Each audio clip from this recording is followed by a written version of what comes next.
مژده بر مؤمنان عید سعید آمده، بر گلستان دل پیک نوید آمده. مژده بر مؤمنان عید سعید آمده، بر گلستان دل.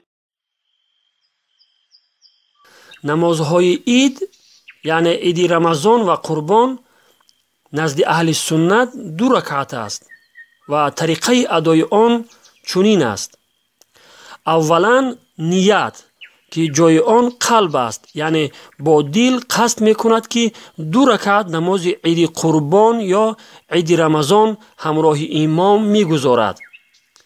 بعد از تکبیر گفتن امام، یعنی تکبیر گفتن امام برای تحریمه، تکبیر گفته دستها را بندد و بعد از ثنا، یعنی بعد از خواندن سبحانک اللهم، امام 3 بار تکبیر گفته دستها را برابر گوشها می بردارد و مقتدی نیز پیروی کرده بعد از هر یک تکبیر امام تکبیر گفته دستهایش را برابر گوشها می بردارد. بعد از آن امام به مثل دیگر نمازهای فرض سوره فاتحه و ضم سوره کرده رکوع و سجده می کند و به رکعت دوم برمیخیزد. در رکعت دوم امام اولا سوره فاتحه و بعد از آن ضم سوره می کند و بعد از آن 3 بار تکبیر گفته دستها را برابر گوشها می بردارد و تکبیر 4م را گفته بدون دستها را برداشتن به رکوع می رود و با قاعده مثل دیگر نمازها نماز را ادا می کند. مقتدی در همه حال امام را پیروی می کند مگر وقتی قرائت سکوت می کند. خلاصه این است که نماز عید مثل دیگر نمازهای 2 رکعتی ادا کرده می شود.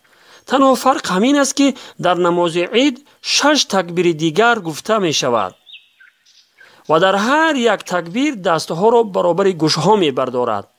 3 تکبیر در رکعت اول بعد از خواندن سبحانک اللهم و 3 تکبیر دیگر در رکعت دوم بعد از ضم سوره و پیش از رکوع. این تکبیرها واجب بوده آنها را تکبیرات زوائد می گویند.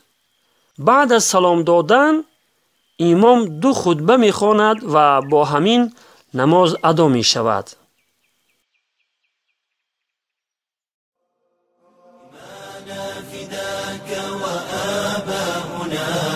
وأبناؤنا يا رسول الهدى نذرنا لأجلك أرواحنا فما غيرك اليوم من مفتدى. هو الله كمل أوصافه وسماه بين الورى أحمدا. هو الله كمل أوصافه وسماه بين الورى أحمدا. فما منقص